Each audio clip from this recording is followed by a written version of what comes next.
우리가 사사기의 말씀을 가지고 묵상한 지 벌써 6번째 시간인데요, 드디어 우리가 이 3장의 말씀을 통해서 이스라엘의 첫 번째 사사인 온니엘을 만나게 됩니다.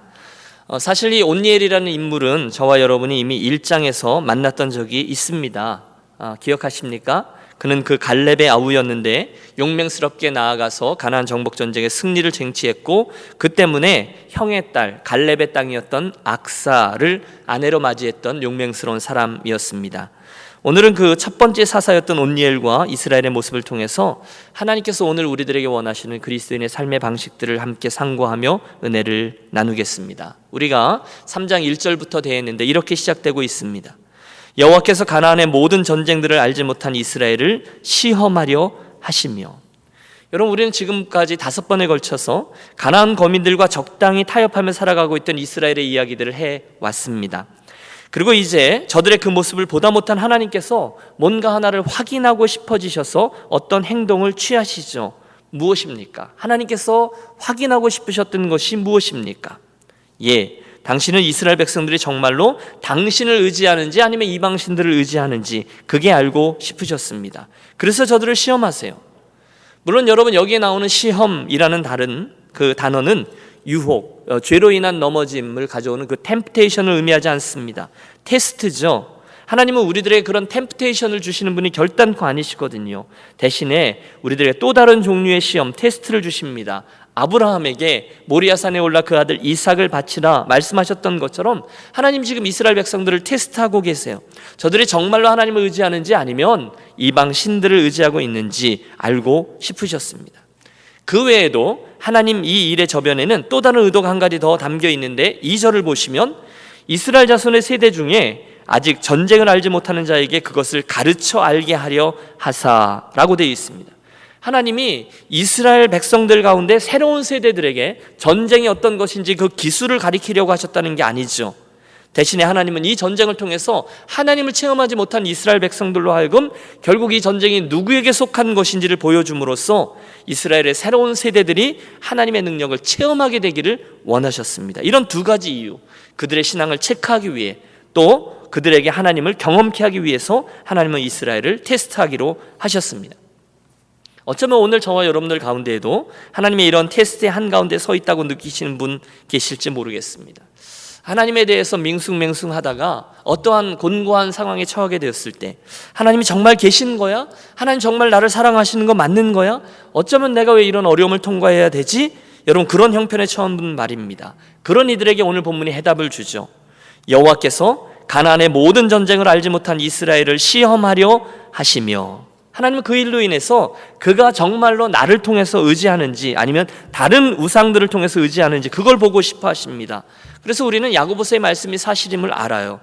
내 형제들아, 너희가 여러 가지 시험을 만나거든 온전히 기쁘게 여기라. 이는 너희 믿음의 시련이 인내를 만들어주는 줄 너희가 알미라. 인내를 온전히 이루라. 이는 너희로 온전하고 구비하여 조금도 부족함이 없게 하려 함이라. 내 형제들아, 너희가 여러 가지 시험을 만나거든 온전히 기쁘게 여기라는 거예요. 여러분, 이게 말이 됩니까? 어떻게 아무리 좋은 그리스도인이라 할지라도 어려운 일을 만났을 때 그걸 어떻게 쉽게 우리가 기뻐할 수 있겠습니까? 그런데 그렇게 하라는 거예요. 왜냐하면 지금 이 일조차도 하나님의 장중 안에 있는 일이기 때문에, 그렇기 때문에 그 결과도 결국은 하나님께 영광을 돌리도록 하실 것을 내가 믿으니까, 이 일은 결국 그래서 내게 유익이 되게 될 것을 내가 믿으니까 그래서 기쁨으로 반응하라는 것입니다. 결국 여러분, 오늘의 스토리도 똑같은 결론으로 귀결됩니다. 이스라엘 사람들 오늘 스토리의 제일 마지막 모습에 가보면 하나님의 선하신 뜻을 보게 되고, 또 그 가운데 그분의 영광이 드러남을 보게 되는 것으로 마무리되죠. 그러므로 혹시 오늘 어려움 가운데 주께로 나오신 분들은 오늘의 이 말씀 때문에, 결국은 선하게 인도하시는 하나님 손길을 또 한번 확인하기 때문에 오늘 내게 있는 의심의 안개를 잘 통과하시고 결국 합력하여 선을 이루는 하나님을 경험하고 간증하는 저와 여러분의 복된 밤이 되시기를 축복합니다. 문제는 지금 이스라엘이 점점 더 죄중에 빠져갔다는 것입니다. 오늘 5절과 6절을 보십시오. 화려합니다. 그러므로 이스라엘 자손은 가나안 족속과 헷 족속과 아모리 족속과 브리스 족속과 히위 족속과 여부스 족속 가운데 거주하며 그들의 딸들을 맞아 아내로 삼으며 자기 딸들을 그들의 아들들에게 주고 또 그들의 신들을 섬겼더라. 사사기의 전형적인 패턴이죠. 우리는 이 말씀을 통해 사람들이 어떻게 죄의 구렁텅이로 끌려가는지를 봐요. 처음에는 그들과 함께 거하죠. 경제적인 이유라고 말씀드렸어요. 그 다음에는 그들하고 결혼합니다. 그리고 더 나아가서 이제는 그들의 신들에게 나가 함께 절합니다. 여러분, 당시 결혼은 오늘의 사람들처럼 사랑하는 사람들끼리 만나서 찌릿찌릿 연애하다가 사랑에 빠져서 결혼하여 가정을 이루는 게 아니었습니다. 대신 그 당시의 결혼은 중요한 거래 수단이었고 특별히 부족들 간의 전쟁을 방지하기 위한 방법이었어요. 여러분, 생각해 보십시오. 사이가 나쁜 부족들끼리 전쟁을 하지 않기 위해서는 서로 간에 사돈을 맺는 것이 제일 좋습니다. 여러분들도 사이 안 좋으면 사돈을 맺으시면 좋습니다. 아이고. 아무리 상대편이 미워도 그 집의 딸이 우리 집 며느리로 와 있다면, 또는 내 딸이 그 집의 며느리로 가 있다면 아무래도 전쟁을 삼가기 마련이죠. 솔로몬의 정략 결혼이 그런 것 아니었나 싶어요. 또 고대의 전쟁들은요, 신들의 전쟁이었습니다. 그러므로 우리 부족의 신이 싸우라고 하면 원하든 원치 않든 나가서 싸워야 돼요. 신이 노한 것이거든요. 그러므로 전쟁이 일어나려고 하는 찰나에 그쪽 신이 노여워하지 않도록 가서 그곳에 가서 제사를 드려 그를 달래면 더 이상 싸울 필요가 없는 겁니다. 바로 이런 일들이 하나둘 이방 민족 가운데 거하던 이스라엘 백성들에게 이방 민족들과의 결혼을 시작하게 하고 이웃 종교의 신들을 섬기는 일이 편만하게 되는데 일조하죠. 처음에는 어색했을 거예요. 그렇죠? 하지만 곧 그들은 그 일에 선수가 됩니다. 그러나 문제가 있습니다. 하나님께서 오래전부터 이 일에 대해서 하지 말라고 분명히 금하셨던 일들이었기 때문이죠. 이스라엘이 가나안 땅에 들어오기 전부터 하나님은 모세를 통해서 하지 말라 여러 번 말씀하셨어요. 신명기 7장의 말씀입니다. 네 하나님 여호와께서, 여러분 오래전 얘기인데 이미 말씀하고 계시는 거예요. 그들을 내 손에 붙여 너로 치게 하시리니 그때에 너는 그들을 진멸할 것이라. 그들과 무슨 언약도 말 것이며 그들을 불쌍히 여기지도 말 것이며 그들과 혼인하지도 말 것이니 내 딸을 그 아들들에게 주지 말 것이요 그 딸로 내 며느리를 삼지 말 것은 그가 내 아들을 유혹하여 그로 여호와를 떠나고 다른 신들을 섬기게 함으로 여호와께서 너에게 진노하사 갑자기 너희를 멸하실 것임이니라. 여러분, 지금 사사기에 일어난 일들을 이미 다 알고 계셨어요. 이미 다 말씀해 놓으셨어요. 함께 거하지 말라 그랬는데 그들은 들어가서 불순종하고 함께 거합니다. 타협합니다. 사돈 맺지 말라 그랬는데 이제는 사돈의 겹사돈을 맺습니다. 그 신들을 쫓지 말라 그랬는데 이스라엘은 열심히 그 신들을 쫓아갑니다. 그래서요, 오늘 본문 7절을 보시면 이스라엘 자손이 여호와의 목전에 악을 행하여. 무엇을 행했습니까? 악이라는 거예요. 그들의 행한 것은 여호와 보시기에 악이었습니다. 가장 싫어하시던 일이었어요. 결국 하나님은 오래전 신명기에 쓰셨던 경고 그대로 이스라엘에게 행하십니다. 8절, 여호와께서 이스라엘에게 진노하사 그들을 메소포타미아 왕 구산 리사다임의 손에 파셨으므로 이스라엘 자손이 구산 리사다임을 8년 동안 섬겼더니. 여러분, 이 구산 리사다임이라는 왕 이름은 두 배나 악한 자라는 의미를 내포하고 있는 이름이에요. 두 배나 악한 자. 그들의 압제를 통해서 이스라엘은 자신들의 죄값을 톡톡히 치르게 되었습니다. 자, 이게 이제 오늘 온니엘이 이야기가 시작되는 상황인 거죠. 그런데 여러분, 잠깐 멈춰서서 이 상황을 살펴보면 여기 나오는 하나님의 이 징벌이 결국 이스라엘을 정말로 싫어하시는 하나님의 징벌이 아니라는 것을 우리 알 수 있습니다. 여러분, 분명히 아십시오. 하나님께서 당신의 사랑하는 백성들을 혼내실 수 있어요. 그런데 그 징벌하고요, 믿지 않고 패역한 이들, 그 불신자들을 징벌하는 것하고는 다른 거예요. 혹시 여러분, 하나님께서 저를 혼내신다면, 여러분을 혼내신다면, 여러분 그거 우리가 알 수 있어요. 그때 그것은 오히려 감사의 조건인 줄로 믿으시기를 바랍니다. 여러분 동의하십니까? 하나님이 나를 혼내세요. 그때 하나님의 손길은 매워요. 그렇죠? 맵기는 아주 맵습니다만 그것은 하나님의 사랑하시는 자녀 나를 훈계하시는 것을 의미하기 때문에 감사할 일이죠. 여러분, 제가 어릴 때 생각해 보면 내가 해달라는 대로 해줘야 그 부모가 좋은 부모입니다. 그렇죠? 그런데 어느 날 매라도 한 대 맞아보십시오. 엄마 아빠가 그렇게 미울 수가 없습니다. 한상에서 밥 먹기도 싫어요. 잘 안 먹어요. 그러나 저와 여러분이 자라나서 부모가 되고 아이들을 키우다 보면 아이를 때릴 때 사랑으로 때리는 경우들이 생겨난다는 걸 알게 됩니다. 예수 믿는 것도 똑같습니다. 신앙이 어릴 때는 예수 믿으면 만사형통해야 한다고 믿습니다. 그리고 만사형통이 됩니다. 내가 원하는 대로 하나님 기도를 얼마나 잘 들어주신지 몰라요. 예수를 믿으면 병도 낫고요, 가족들도 화평해지고요, 직장에서 승진도 하고요, 모든 게 잘 되는 듯 싶습니다. 그러나 그렇게 있다가 천국으로 이사가면 참 좋겠지만 하나님은 우리들을 사랑하시고 또 믿음의 욕심이 있으셔서 중간중간에 하나님의 훈련도 주시고 때로는 어려움도 통과하게끔 하시죠. 때로는 오늘 이스라엘처럼 잘못된 부분에 훈계도 받습니다. 철이 들면서 알게 돼요. 하나님의 손길은 사랑도 포함하고 어려움도 포함하고 때로는 매도 포함하는구나 라는 것을 말입니다. 제가요, 전도사 시절과 부목사 시절을 합해서 한 7년 8년 정도를 함께 담임 목사님으로 섬겼던 분이 계세요. 현재 캐나다 토론토의 토론토 중앙교회를 섬기는 유충식 목사님이라는 분인데, 이 8년여의 동역 기간 동안에 제가 딱 2번 꾸중을 들었습니다. 그런 성적이 괜찮죠? 딱 2번이에요. 그분의 인품이 훌륭하시기도 하지만 또 제가 워낙 잘했어야죠. 전화하시기 없습니다. 여하간 제가 2번 꾸중을 들었는데 그것도 둘 다 초짜 전도사일 때 대관령교회였어요. 저는 아직도 생생히 기억합니다. 한 번은 서감찰이었는데 그 감찰회 연합으로 저희가 부활절 칸타타를 하는데 그 부활절 연합 합창제 악보집을 우리 교회에서 만들면서 우리 교회 복사기를 사용했거든요. 그러니까 뭐 이만큼 쓴 거죠. 그런데 철없는 아이가 완장차고 큰 소리 치듯이 제가 사람들 앞에서 이거 우리 교회 거 쓴다고 생색을 냈던 적이 있어요. 제가 왜 그랬나 모르겠어요. 그때 처음으로 왜 그랬냐고 언짢은 소리를 한번 들었습니다. 2번째는 부활주일이 지나고 수요일날 3일밤 예배인데 부활주일이라는 강단 글씨가 아직 붙어 있었던 거예요. 그래서 제가 한 소리를 들었습니다. 이거 띄어야 될 텐데 이거 이렇게 좀 잘해야 돼. 그 소리를 들었어요. 그런데 제가 그 2가지 소리를 들었는데 얼마나 속이 상했는지 몰라요. 아직도 기억해요. 그러나 분명한 건 그때 그 2번의 꾸지람이 저에게 있어서 큰 약과 배움이 되었다는 거예요. 여러분 생각했던 것보다 큰 사고는 아니었죠? 그런데 첫 번째 그 꾸중을 통해서는 내 거가 없는 거죠. 하나님 나라의 일을 같이 섬기고 있을 때 모든 자원들은 하나님의 것이라는 사실을 절대로 잊지 않게 되었습니다. 우리가 유니온 교회이기 때문에 섬겨야 되는 일들이 있잖아요. 지난번 총회 때 보니까 유니온 교회이기 때문에 섬겨야 되는 일들, 저는 아무런 불만이 없습니다. 당연히 기쁨으로 섬겨야 되는 일이죠. 우리가 할 수 있으면 기쁜 거죠. 2번째 혼남은 저에게 목회의 긴장감을 놓지 않게 해주는 좋은 양약이 되었습니다. 나는 프로지, 나는 정말 프로답게 섬겨야지, 최선을 다해야지, 그런 거죠. 결국 그렇게 크지도 않은 꾸지람이었지만 저에게는 큰 약이 된 것을 기억해요. 그렇다면 하나님이 그날 이스라엘을 부산 리사다임에 지배하에 두셨던 이유가 분명해지죠. 말씀드린 것처럼 그것은 그 이스라엘을 향한 놓치고 싶지 않은 하나님 사랑과 관심 때문이었습니다. 사실은 사사기 전체가 이 맥락에서 읽혀지고 이해가 되어져야 되는 것이죠. 틀림없습니다. 오늘 저와 여러분이 바로 이 사실을 분명히 직시하면 오늘 나에게 있는 그 어려운 상황은 하나님의 나를 향한 사랑의 손길로 이해하고 그분의 관심으로 이해하게 될 줄로 믿습니다.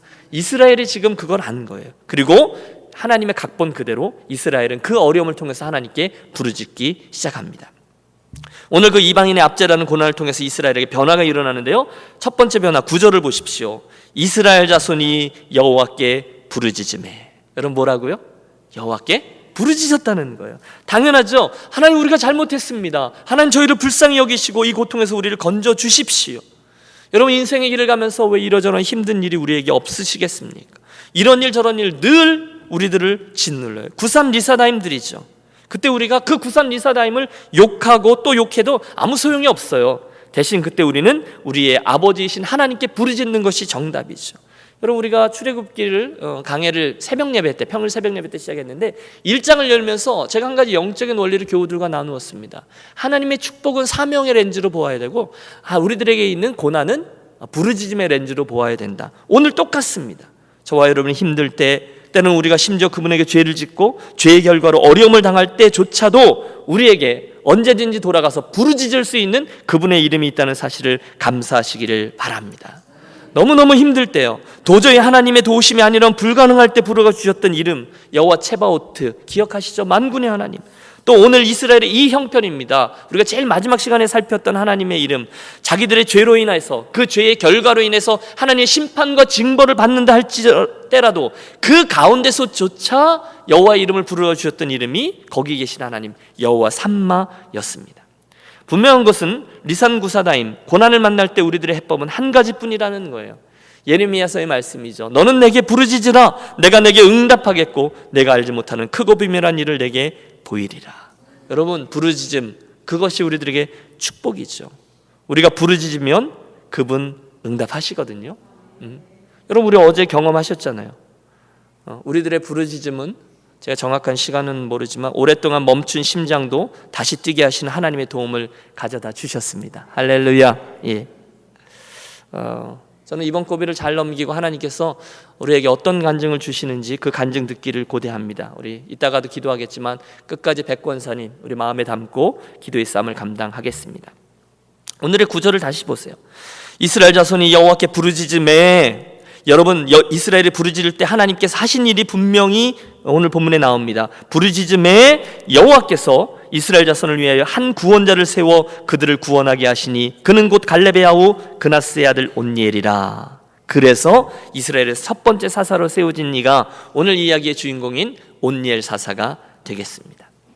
여러분 오해하지 마십시오. 그때 하나님의 부르심을 입었을 때 온니엘은 그의 이름이 주는 느낌처럼 팔팔한 젊은이가 아니었습니다. 여호수아가 오래전에 죽었을 때 여호수아의 동료였던 갈렙의 나이가 85세였습니다. 그때 온니엘의 나이가 아우였는데요 50세였습니다. 그리고 본 사건은 여호수아가 죽은 뒤 30년 후의 얘기니까 온니엘의 나이가 80세예요. 여러분 어떠세요? 오늘 여러분의 나이가 80세라면 여러분 인생의 가장 큰 관심사가 무엇이겠습니까? 지금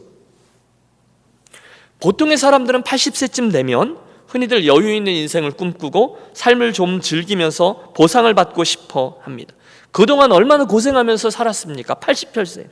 그런데 여러분 본문에 있는 온니엘은 하나님의 부르심 앞에 그때조차 여전히 자기의 인생을 내려놓습니다. 인간적인 안락함을 내려놓고요 오히려 하나님의 부르심을 향해서 도전의 길을 떠나고 있어요. 그리고 결국 그분에게 있어서 멋들어지게 사용되고 있습니다. 여러분 어떻게 그럴 수 있을까요? 아니 결국 우리들이 하려고 하는 질문은 이겁니다. 오늘 이 본문을 통해서 우리가 이 온니엘에게서 배우려고 하는 것은 무엇입니까?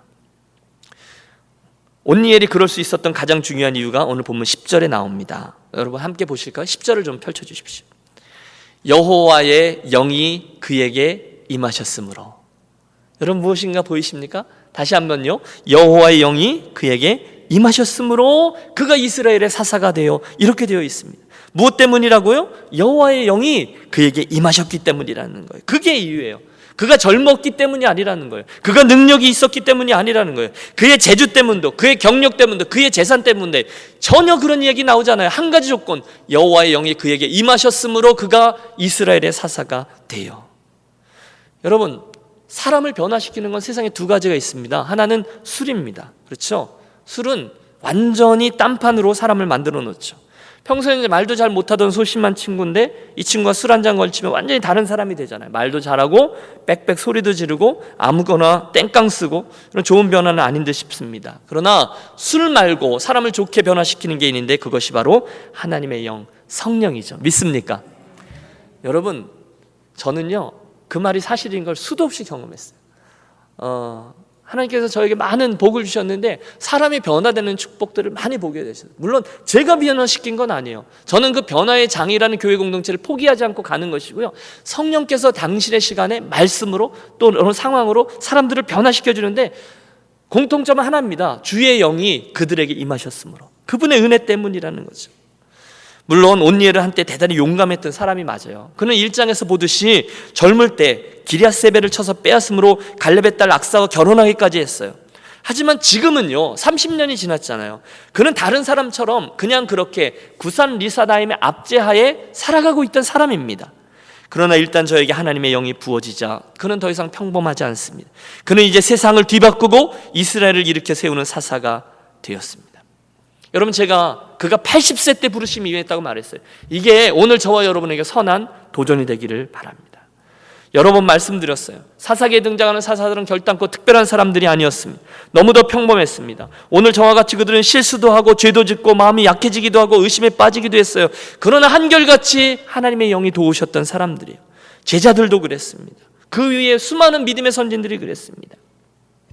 여러분 오늘의 본문이 구산 리사다임과 더불어 겨루 싸워 온니엘이 승리하였더라. 그 다음에 그의 재능은 탁월했고 그의 전쟁 전략은 뛰어났으며 그의 전쟁 경험이 저로 하여금 넉넉한 승리를 취하게 하였더라.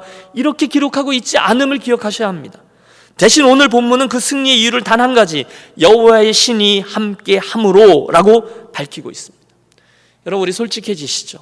오늘날 세상에서 저와 여러분들보다 젊은 사람 많습니다. 저와 여러분들보다 가진 거 많은 분 많습니다. 아니, 오늘 저와 여러분들보다 공부 더 많이 하고 똑똑하고 성품 좋고 훨씬 더 많습니다.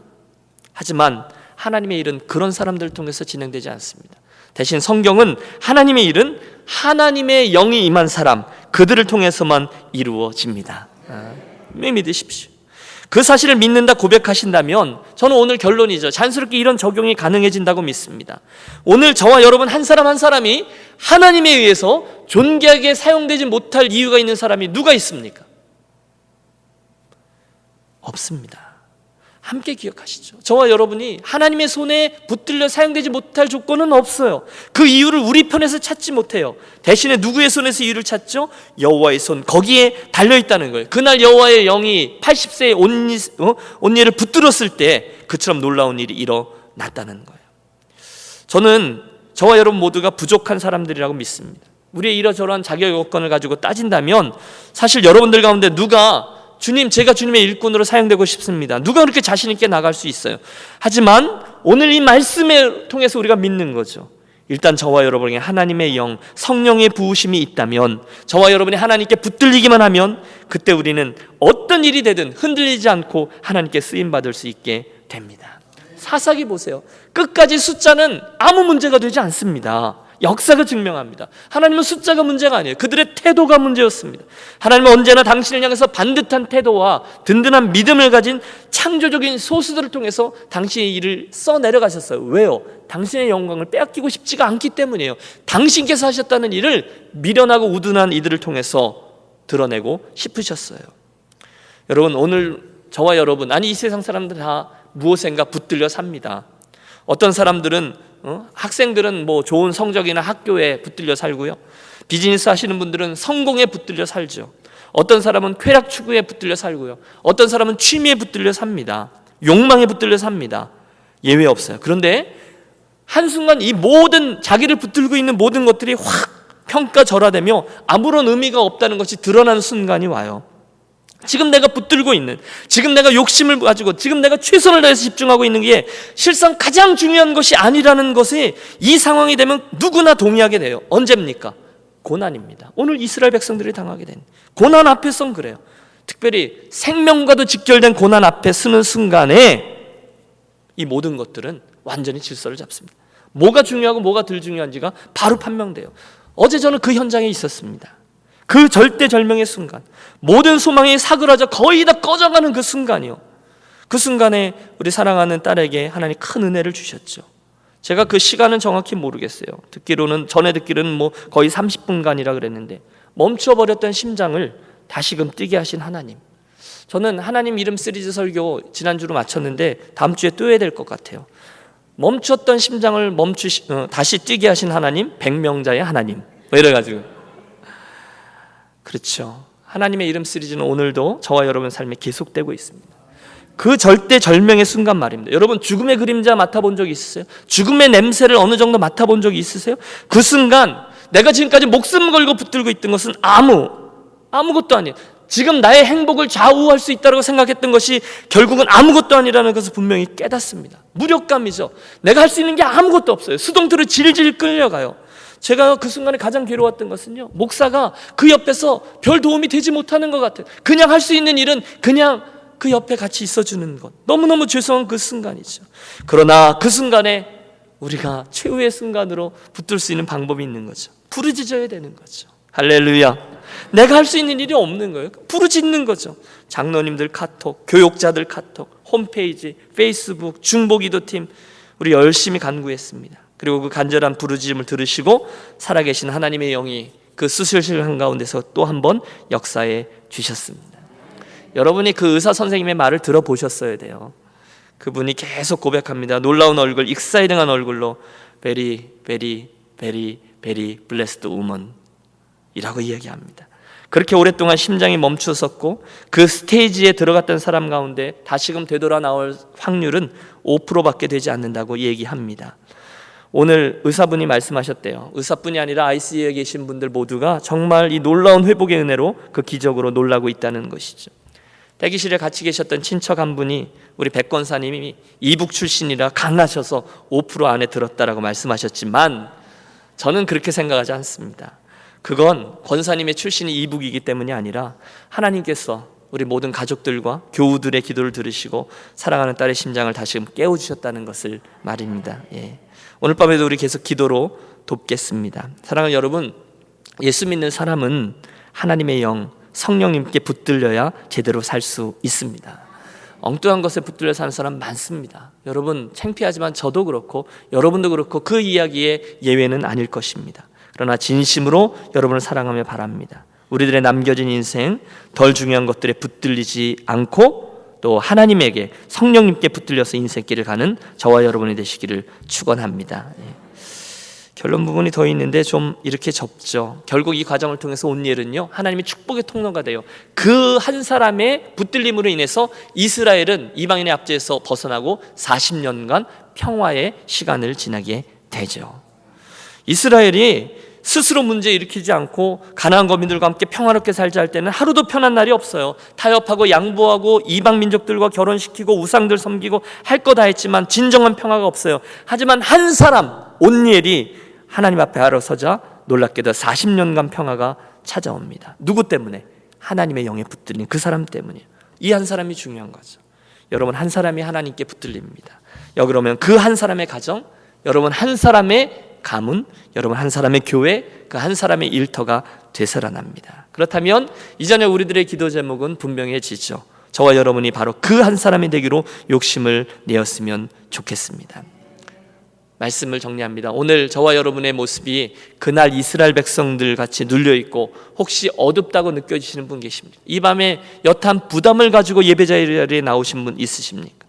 혹시 정말로 부산 리사다임에게 눌려서 마음이 상실해 계신 분 있으십니까? 함께 부르짖겠습니다. 함께 하나님의 영에 사로잡히기를 구하기로 합니다. 저와 여러분이 하나님의 영에 사로잡히면 나머지는 무척 쉬워집니다. 모든 인생의 질서가 잡히고요, 하나님 주시는 샬롬과 회복과 평강이 임하고 하나님의 공동체가 회복됩니다. 이 저녁 그 온니엘에게 주셨던 하나님의 영이 임하는 은혜를 우리 같이 사모하고 부르짖는 우리의 축복된 밤이 되시기를 기도합니다. 우리 같이 기도하겠습니다.